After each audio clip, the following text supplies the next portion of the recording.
Ibu Lia, maaf. Saya udah nge-hostin Ibu, jadi tapi belum direkam. Udah saya rekam ini. Oh, Udah. Oh iya. Ya. Astagfirullah. Bismillah. Assalamualaikum warahmatullahi wabarakatuh. Waalaikumsalam warahmatullahi wabarakatuh. Sampurasun, Bapak Ibu. Rampes. Selamat hari Kamis menjelang weekend. Hari ini, alhamdulillah kita bisa bertemu dalam webinar, dalam kegiatan yang keren banget ya. Seminar VCT Batch 7, kelompok 3A. Tepuk tangan untuk semuanya. Tangan dulu tuh, biar semangat. Ya, kali ini kita akan kedatangan narasumber dan moderator yang kece badai, yang akan memaparkan banyak materinya yang bermanfaat bagi kita. Teknis acaranya akan disampaikan oleh saya sebagai host, Mega Rahayu dari SMA Negeri 9 Bandung. Jangan lupa peserta diwajibkan untuk mengisi link di bawah ini. Nanti ada door prize menarik dari presenter ya. Baik, untuk selanjutnya kita perkenalkan dulu moderatornya, yaitu Ibu Lia Laila Sarah yang berasal dari Kota Bandung. Beliau mengajar di SMA Lab School UPI. Silahkan Ibu. Saya presenter Bu sekarang. Iya, sebelum Presenter Bu Lia. Moderatornya saya. Ya, baiklah kita astagfirullah Bapak, maaf. Aduh, astagfirullah. Oke, nggak apa-apa, silakan lanjut. Ya. Tadi tanya, naon tadi? Oh, astagfirullah. Baiklah, untuk mempersingkat waktu, kita akan berkenalan dulu dengan Ibu kece badai yang satu ini sebagai moderator, Ibu Tisa Yuwanita yang ngajar di SMA PGRI 2 Bandung. Silakan Ibu. Ya, terima kasih Ibu Mega atas waktunya. Perkenalkan, nama saya Ibu Tisa Yuwanita. Pada webinar VCT Batch 7 Grup 3A kali ini, saya sebagai moderator. Nah, alhamdulillah ya kita diberi kesempatan pada saat ini untuk melaksanakan webinar ini. Dan kali ini akan presenternya adalah Ibu Lia Laila Sarah, ya, yang akan memaparkan tentang membuat virtual laboratori menggunakan Scratch, gitu ya. Nah itu sedikit ini mengenai biodata Ibu Lia Laila Sarah. Beliau adalah nama lengkapnya Lia Laila Sarah, tempat tanggal lahir Garut, Mei 1983. Pekerjaannya adalah guru SMA Lab School UPI. Pendidikannya S1 Pendidikan Fisika UPI dan S2 STEI ITB. Alamatnya Jalan Kiara Payung, Desa Cihideng. Nah, untuk lebih lengkapnya saya persilakan Ibu Lia untuk memulai presentasinya. Dipersilakan Ibu Lia. Terima kasih Ibu Tisa. Assalamualaikum warahmatullahi wabarakatuh. Waalaikumsalam warahmatullahi wabarakatuh. Selamat sore Ibu Bapak. Alhamdulillah sore hari ini kita dapat bertatap maya melalui webinar kecil hari ini ya. Mudah-mudahan acara kita selalu mendapatkan keberkahan dari Yang Maha Kuasa dan memberikan kita banyak ilmu yang bisa kita aplikasikan untuk kemajuan kita di dunia pendidikan. Baik Ibu Bapak, tema yang kali ini saya bawakan yaitu membuat virtual laboratory menggunakan Scratch. Saya share screen dulu ya.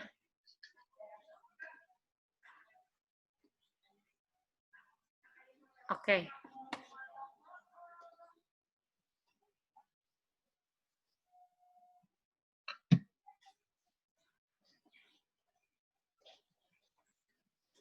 Sepertinya, nah ini. Scratch ini adalah sebuah aplikasi yang dimiliki oleh MIT dan open source dan web based ya. Jadi karena kita ini sekarang sudah multi platform gitu, web based ini menjadi salah satu yang paling diminati karena dia bisa berjalan di operating system apapun yang kita miliki. Sebelum ke teknik, Ibu Bapak, mungkin saya menyampaikan sekilas dulu mengenai pembelajaran online yang kita hadapi saat ini ya. Mungkin yang saya hadapi saat ini juga mungkin oleh Ibu Bapak juga hadapi.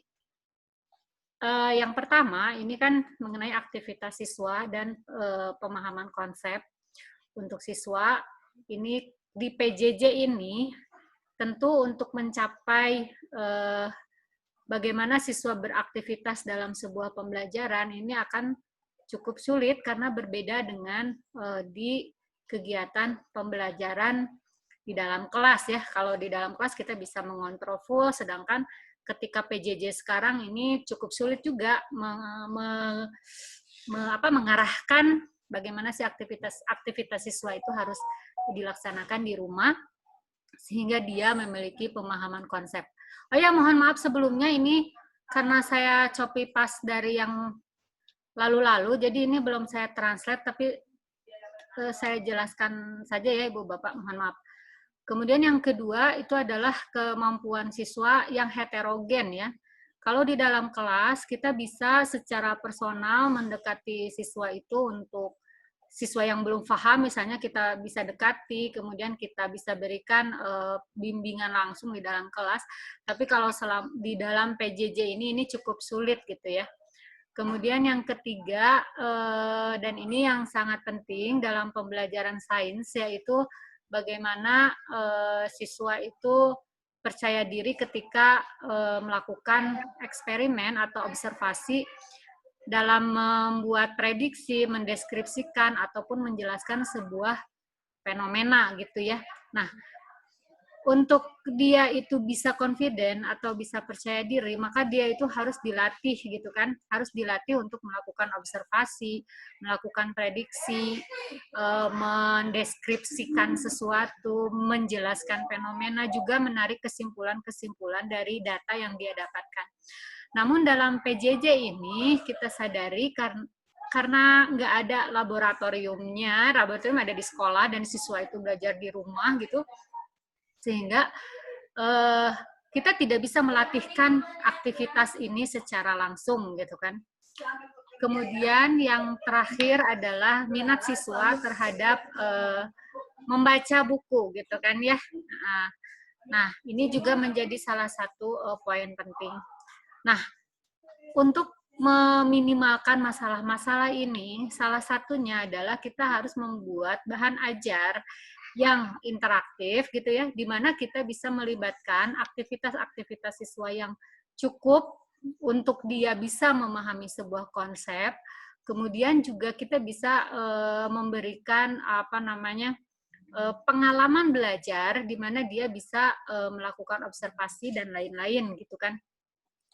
Dan terakhir adalah meningkatkan minat siswa untuk membaca buku teks tersebut. Nah, tapi karena sekarang ini PJJ dan kalau di kota misalnya di kota Bandung seperti kita sekarang ini di kota Bandung tidak ada permasalahan mengenai kuota gitu ya, tidak ada mengenai sedikitlah permasalahan yang berkaitan dengan jaringan ataupun kemampuan siswa untuk mengakses fitur-fitur online, maka sebaiknya textbooks ini kita sajikan dalam bentuk web based. Nah, salah satunya untuk memperkaya bahan ajar tersebut, kita bisa membuat sebuah simulasi ataupun game interaktif ataupun virtual laboratory gitu kan. Nah, dalam hal ini saya mengambil tema khusus untuk virtual laboratorinya. Oke. Selanjutnya, Ibu Bapak, mungkin ini untuk mengingatkan kembali kalau sebuah pengetahuan baru pada diri siswa atau proses belajar pada diri siswa itu tidak hanya ditentukan oleh kemampuan dia sendiri ya, apakah dia itu cepat menangkap pengetahuan atau tidak, tapi juga ditentukan juga oleh lingkungan dan lingkungan dia belajar dan juga bagaimana pembelajaran itu disajikan gitu. Nah, menurut teori belajar Piaget itu ada yang namanya konsep asimilasi dan akomodasi. Kita tidak bisa memandang siswa itu sebagai botol kosong yang kemudian kita berikan konsep-konsep baru kepada mereka gitu kan. Kemungkinan dan sudah dapat dipastikan bahwa dia itu sudah memiliki konsepnya sendiri. Nah, inilah yang harus kita cari terlebih dahulu. Apakah konsepnya itu sudah betul atau tidak, dan konsep yang baru yang akan kita tanamkan apakah sesuai dengan konsep yang sebelumnya dia miliki. Kemudian ketika dia ada koneksi antara konsep yang baru dengan konsep yang dia miliki sebelumnya, maka itu akan terjadi proses asimilasi ya, asimilasi. Tapi kalau tidak bisa diasimilasi, maka dia akan membentuk pengetahuan baru, membentuk skema baru di dalam pikirannya. Nah, itu disebut dengan akomodasi. Nah, oleh karena itu Ibu Bapak, berbagai teknik ataupun teori-teori belajar yang mengharuskan kita untuk membuat sebuah bahan ajar yang interaktif itu tidak hanya interaktif, tapi sesuai juga dengan proses berpikirnya. Misalkan kalau kita ingin mengajarkan suatu persamaan rumus misalnya, rumus yang kompleks tersebut itu bisa kita dekomposisi menjadi rumus-rumus yang lebih sederhana gitu ya. Nah, dari situlah kita harus menyajikan sebuah media pembelajaran ataupun bahan ajar yang sesuai dengan proses belajarnya. Kenapa saya mengambil Scratch, Ibu Bapak? Scratch ini web-based dia, jadi Ibu Bapak mau pakai laptopnya misalnya Apple, iOS, atau mau pakai Windows, atau mau pakai Linux, ini bisa diakses gitu kan ya. Kemudian Scratch juga sangat mudah digunakan, kita tidak perlu jago coding gitu ya, tidak perlu jago pemrograman komputer, cukup drag and drop saja cara membuatnya. Kemudian Scratch juga bisa di-embed ke dalam berbagai platform yang kita miliki. Misalnya kalau kita terbiasa menggunakan bahan ajar dalam bentuk website, ini bisa di-embed ke dalam website. Tapi kalau misalnya kita biasa di PJJ ini menggunakan modul interaktif, ini juga bisa di-download dulu, kemudian dimasukkan ke dalam modul tersebut. Selama si aplikasi yang kita gunakan itu bisa mengakses browser, maka Scratch ini bisa kita gunakan, gitu ya, bisa kita pakai. Nah, kemudian Ibu Bapak, Scratch juga mulai dari yang paling sederhana sampai dengan yang kompleks itu bisa kita customize, bisa kita atur-atur gitu ya. Jadi ketika kita misalnya punya sebuah teori belajar, ingin mengajarkan suatu konsep tertentu misalnya, kita bisa runut terlebih dahulu. Misalnya kita mau pakai teknik scaffolding misalnya. Kita runut dari yang paling mudah dulu ke yang paling susah. Nah, di situ di Scratch ini memungkinkan. Nah, banyak aplikasi sebenarnya di online, yang berbasis online itu, misalnya kayak Pet Simulation gitu ya, atau misalkan apa ya, Wolfram gitu, itu banyak aplikasi-aplikasi yang siap pakai di virtual laboratory, tapi biasanya itu sudah terintegrasi untuk satu konsep tertentu. Nah, ketika kita ingin mengajarkan konsepnya itu secara berurutan, kalau misalnya dalam PJJ ini agak cukup sulit gitu, karena siswa kan dibiarkan belajar sendiri gitu kan. Karena siswa ini belajar sendiri, maka kita tidak bisa memastikan siswa itu belajar berurutan gitu. Nah, salah satu caranya adalah kita membuat virtual laboratory itu secara mandiri gitu, disusun dari yang paling mudah ke yang paling sulit. Itu mungkin yang saya sampaikan. Saya ingin menunjukkan sedikit bagaimana Scratch ini saya gunakan. Tadi kan ini, bentar ya, saya share ulang.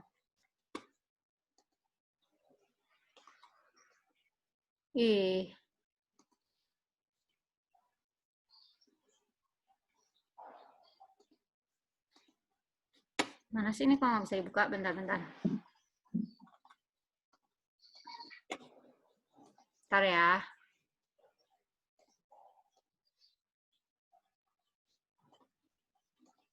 Kok nggak bisa dibuka ininya? Kenapa laptop saya? Klik lagi share, coba Bu Lia. Stop aja ya. Oh iya, stop dulu boleh. Stop dulu aja.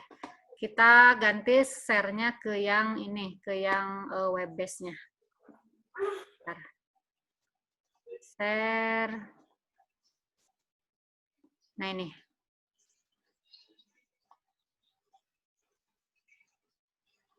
Nah ini Ibu Bapak ya, yang pertama kita bisa masuk ke scratch.mit.edu. Apakah sudah muncul?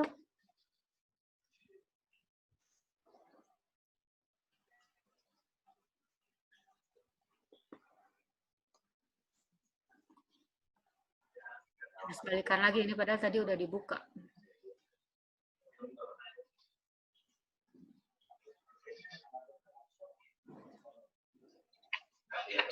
Oh, sepertinya harusnya tadi screenshot dulu ya. Nah, ini ya. Saya di sini sebenarnya kebanyakan orang ini menggunakan Scratch untuk membuat game ya. Jadi gamenya game 2 dimensi. Tapi kita bisa manfaatkan ini menjadi virtual laboratory karena Scratch ini punya yang namanya variabel. Jadi kalau di pembelajaran sains itu dalam sebuah pengamatan kita ada variabel kontrol dan ada variabel terikat. Nah, di sini ini bisa kita atur. Misalkan saya membuat sebuah di sini saya membuat sebuah simulasi voltmeter ampermeter. Waktu itu ketika mencari-cari di internet gitu simulasi voltmeter, ini kan kita kan harus menjelaskan kepada siswa bagaimana sih cara menggunakan voltmeter itu gitu ya. Nah, ketika dicari-cari di internet, itu yang paling ada itu hanya punyanya Rumah Belajar, dan itu pun agak-agak terlalu sederhana gitu ya, maksudnya bukan sederhana sih, agak-agak kurang gimana gitu, sehingga mendorong saya ini untuk membuatnya. Nah, ini aplikasi ampermeternya.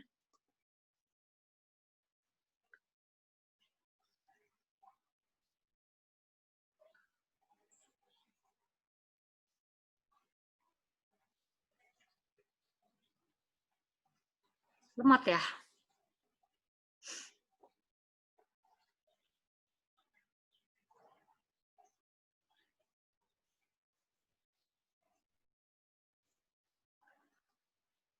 Nah, di sini siswa bisa, jadi awal kita kan ingin bagaimana sih mengajarkan siswa itu cara membaca ampermeter gitu ya.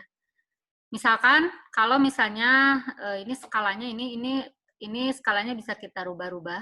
Kemudian ini juga si kabelnya ini maksimumnya di 1 ampere, di sini ditulis di 1 ampere. Kemudian kalau kita ganti misalnya di sini di 10 ampere, nah ini berganti jadi 10 ampere. Kemudian misalnya skalanya, kalau misalnya skalanya ini kita naikkan jadi 30 berapa, maka di sini arus listriknya sekian. Nah, kemudian misalnya guru di sini kasih stimulus ke siswa, bagaimana kalau misalnya di sini jarumnya menunjuk ke angka 90 misalnya. Ini agak lemot ya.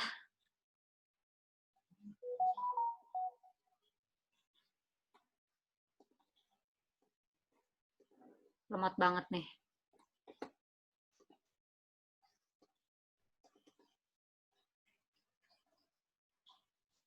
Nah, di sini akan tampil. Jadi, ketika kita kasih beberapa, jadi siswa kita berikan beberapa stimulus, kalau misalnya skalanya menunjukkan angka 30, berapa arus listriknya?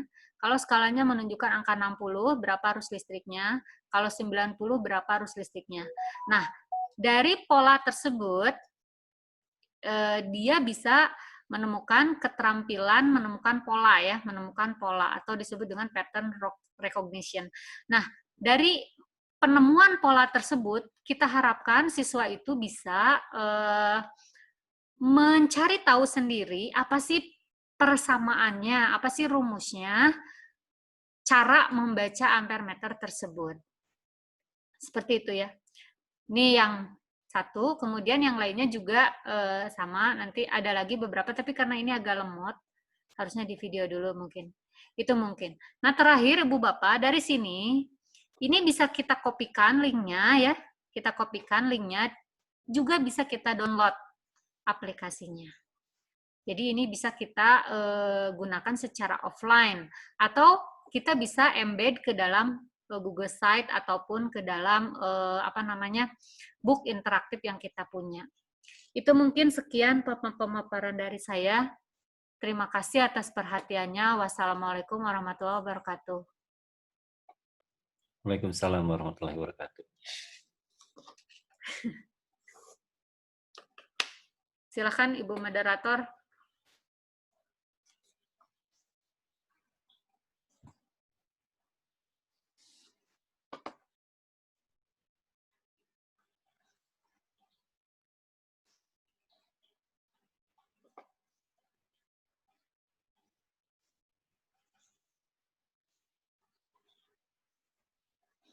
Kayaknya sinyalnya tuh Bu Tisa. Bu Tisa kayaknya sinyalnya Bu.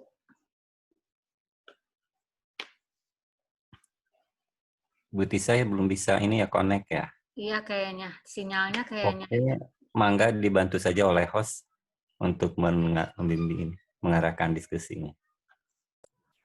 Ya, baik. Terima kasih Ibu Lia Laila Sarah yang telah memaparkan materi yang begitu luar biasa. Baik, Bu Tisa sudah masuk?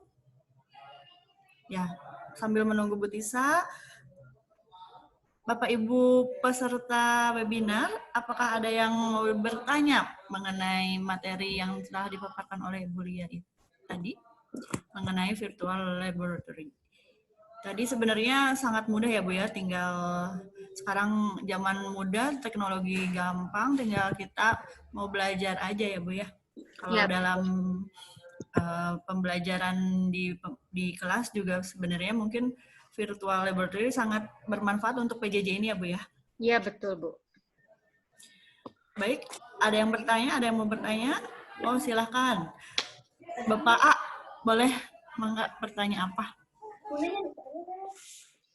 Assalamualaikum warahmatullahi wabarakatuh. Waalaikumsalam warahmatullahi Oke, Bu Tisa, ini saya mau bertanya. Ini Scratch ini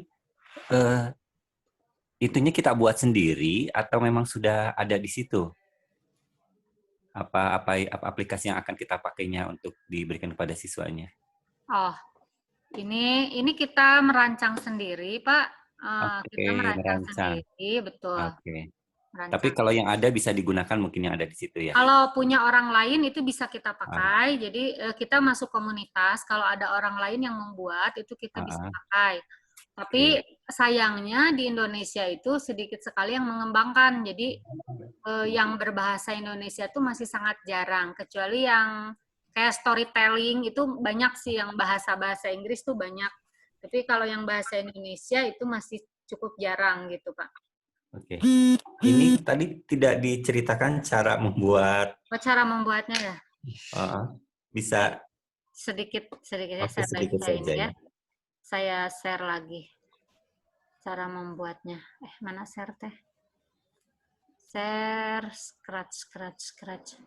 Mana tadi? Dan ini di mana ya? Sini. Oh ini nih. Ya, bentar.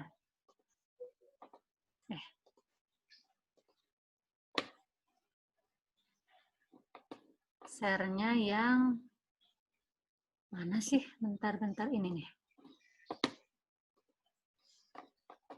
Nah, bagaimana cara membuatnya, Ibu Bapak? Kalau kita ingin membuat, misalnya aja ya, saya bikin yang sederhana.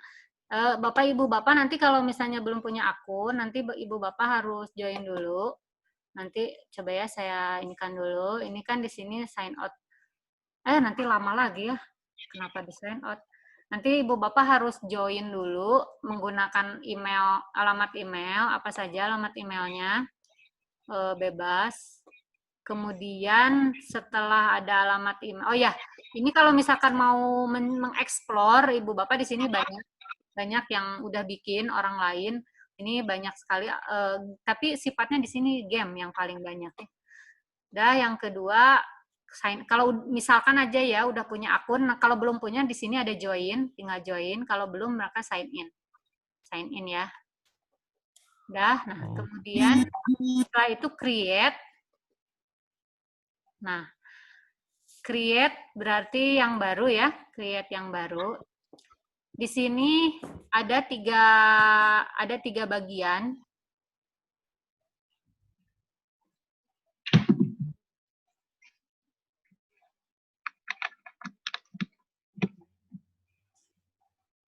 Ini karena sama Zoom jadi agak lemot, komputernya laptopnya lemot, internetnya juga lemot. Ini mungkin tidak terbatas untuk sains ya, mungkin Tidak Pak, bisa lain juga bisa ya. Pelajaran apa saja bisa, matematika bisa, bahasa juga bisa sebenarnya di sini karena di sini nah ini ya, ini ada tiga bagian. Yang pertama ini yang bagian paling kiri, ini adalah kode programnya. Kemudian yang bagian tengah ini kita untuk menuliskan programnya, dan yang bagian kanan ini ada objeknya. Atau di sini, kalau di sini objeknya namanya adalah sprite, ini ya, sprite. Ini ada kucing. Nah misalkan saya nggak ganti dulu sprite-nya. Si sprite ini misalkan mau kita ini kan ya, mau kita gerakan misalnya. Nah, kita drag dari sini. Seperti yang tadi kalau kita ingin misalnya pas diklik tanda hijau, bendera hijau ini bergerak, maka di sini ada event-nya itu when click. Ketika bendera hijau diklik, jadi ini tinggal klik, tarik, drop di sini. Dah. Sini ada motion, look, sound, sensing, sensor, kemudian operasi. Operasinya operasi matematika ya, operasi matematika. Jadi kalau mau bikin kalkulator di sini juga bisa, karena di sini ada sin, arcus, tangan lengkap di sini ya untuk matematikanya. Dan misalkan ini untuk bergerak dulu, berarti di motion. Motionnya misalnya kita ingin dia bergerak 10 langkah ke kanan. Ini ya misalkan. Jadi ketika diklik, dia bergerak 10 langkah ke kanan. Ketika diklik, dia bergerak. Nah, kita nggak mau cuman 10 aja, tapi terusan bergeraknya, misalkan ya. Maka kita bikin kontrol. Kita kasih kontrol. Kontrolnya forever. Nah, gini. Forever. 10 langkah. Jadi ketika diklik, dia kan jalan terus 10 langkah ke kanan. Nah, seperti itu. Jadi ini untuk bahan animasi juga bisa. Nah, kenapa di sini bisa menjadi virtual laboratory? Karena di sini ada yang namanya variabel. Nah, ini ada variabel. Variabelnya ini kita bisa ngatur sendiri. Misalkan kalau saya kemarin itu membuat bentar ya. Oh ya, yang basic-basic aja dulu ya. Nanti saya tunjukkan ininya. Nah, background di sini ada stage. Stage ini untuk background. Stage ini bisa diganti caranya, cara menggantinya ini tinggal klik. Klik yang ini choose backdrop. Di sini background-nya banyak. Oleh karena itu ini untuk guru-guru bahasa ini cocok kalau misalnya kita mau mengajarkan dengan cara story ya. Jadi memberikan story ke anak-anak. Nah, ini misalnya backdrop-nya apa? Ganti misalnya gitu. Lemot banget ya.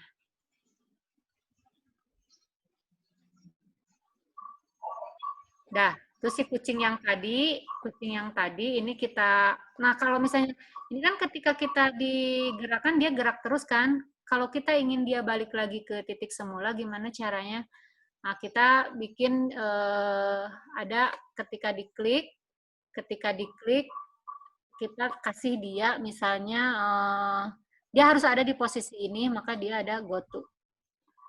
Nah, ini ya, misalkan ketika diklik dia atau ketika ininya diklik dia muter misalnya, kita kasih event lagi, eventnya when this sprite click. When this sprite click, sprite ini diklik, maka motionnya dia harus berputar misalnya terus-terusan. Kita kasih kontrol lagi, atau mau 10 kali boleh ya. Ini contoh aja. Nah, gini. Klik. Ini. Jadi dia bergerak terus-terusan. Terus kalau misalkan dia ingin posisinya kembali lagi ke semula, maka di sini ada namanya point degree. Jadi ketika diklik dia balik lagi ke semula. Nah, gitu ya. Ini kira-kira, nah ini angka-angka yang ini, angka-angkanya ini bisa kita ganti jadi variabel. Variabelnya misalkan kita tentuin sendiri di sini, kita buat variabelnya mau variabel apa namanya. Misalnya aja variabelnya variabel derajat misalkan.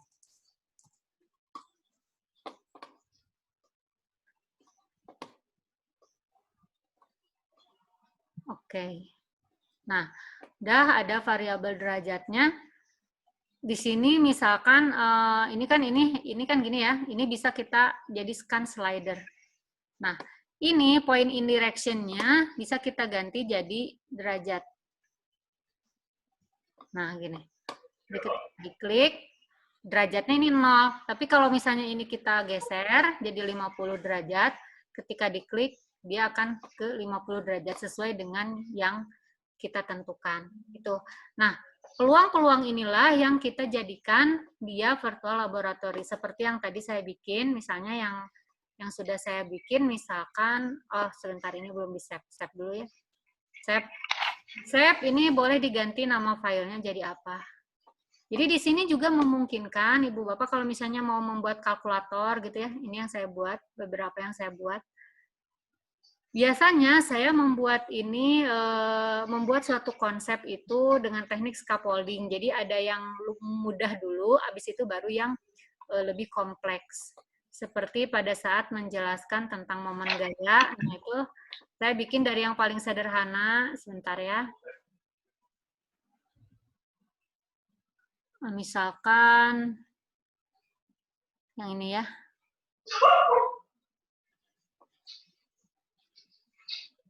Oh, ini harus.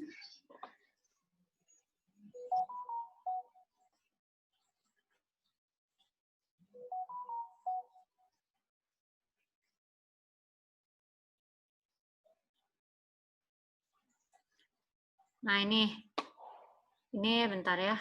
Bentar saya klik inside-nya.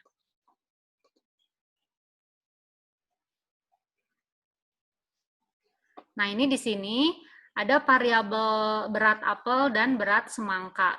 Jadi kalau misalkan ini kita geser ke sini, misalkan jadi yang apelnya itu 60 kilo, semangkanya 50 kilo, ke arah mana dia bergerak. Hemat banget ya.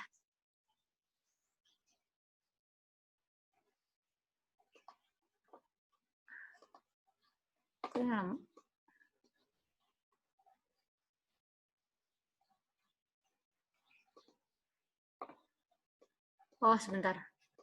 Mungkin bukan yang ini.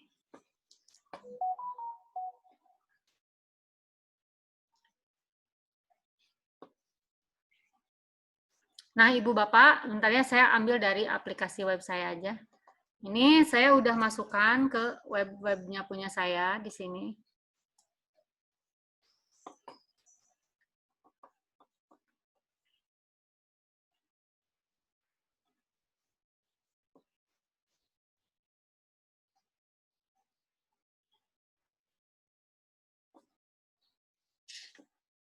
Jadi setiap kali mengajar, ini mungkin ini materi saya untuk besok. Biar sekalian. Nah, misalnya ini ada yang tadi ya, momen gaya. Mohon maaf Ibu Lia, waktu presentasinya ya? Sebentar lagi. Terima kasih, nanti ya, sekitar 7 menit lagi. Oke. Ya, silakan ditutup aja. Sekian mungkin dari saya.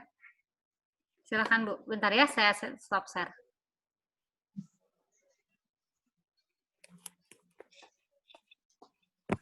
Silakan saya kembalikan ke Ibu moderator. Terima kasih Ibu Lia, sungguh itu adalah ilmu yang sangat hebat sekali bagi saya yang baru mengenal ya. Scratch itu adalah untuk membuat bahan ajar yang sangat interaktif dan bisa mengukur kemampuan siswa serta sesuai dengan konsep berpikir siswanya. Gitu. Nanti mungkin saya bisa belajar lebih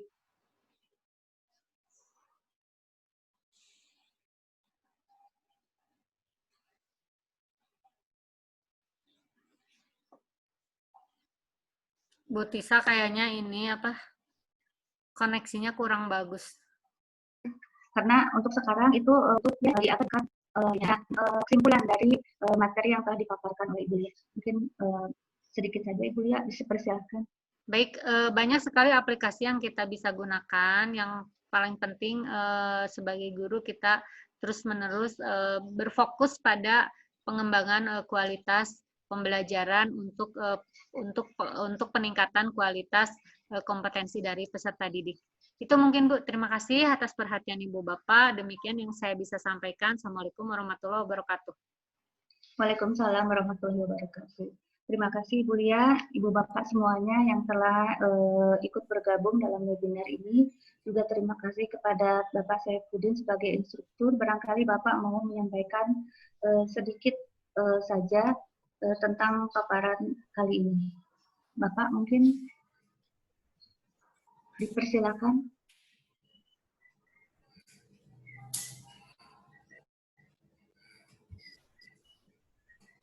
Kalau tidak ada, mungkin saya tutup saja paparan hari ini. Mohon maaf atas segala kekurangannya. Sampai ketemu lagi di lain waktu. Assalamualaikum warahmatullahi wabarakatuh. Waalaikumsalam warahmatullahi warahmatullahi wabarakatuh. wabarakatuh. Waalaikumsalam warahmatullahi wabarakatuh. Ya, terima kasih kepada Ibu Lia dan Ibu Tisa. Ibu Lia sebagai presenter dan Ibu Tisa sebagai moderator. Terima kasih pula kepada Bapak Saifuddin yang telah hadir dalam webinar ini. Mangga Bapak Ibu yang belum mengisi daftar hadir, sudah ada ya di kolom grup chat linknya. Silahkan diisi. Nah, untuk selanjutnya kita akan bertemu lagi di webinar lainnya mengenai aplikasi lainnya. Mudah-mudahan kita bisa bertemu lagi. Terima kasih atas perhatiannya. Mohon maaf apabila terdapat banyak kekurangan. Wassalamualaikum warahmatullahi wabarakatuh. Waalaikumsalam warahmatullahi wabarakatuh. Udah, Pak. Oke, sudah ya. Alhamdulillah ya. Ini mungkin host moderator ini saling mendukung apabila salah satu mengalami hambatan, mungkin nanti di cover sama yang lain itu. Kemudian juga tadi moderator sudah bagus ya mengingatkan presenter mengenai waktu ya, supaya bisa mengelola waktu dengan baik. Ya, alhamdulillah secara umum sudah bagus. Terima kasih semuanya, Bu Mega, Bu Lia, Bu Tisa. Kapan ketemu lagi? Sekarang jam 4. kita keluar dulu, mungkin nanti kita masuk ke link yang berbeda ya. Ya, Pak. Maraton, Pak. Nuhun, siap. Ya, mangga Bapak nuhun. Nuhun Ibu, semangat. Bu Mega, aku sholat dulu bentar ya. Iya. Oke, Assalamualaikum. meeting ya. Ya.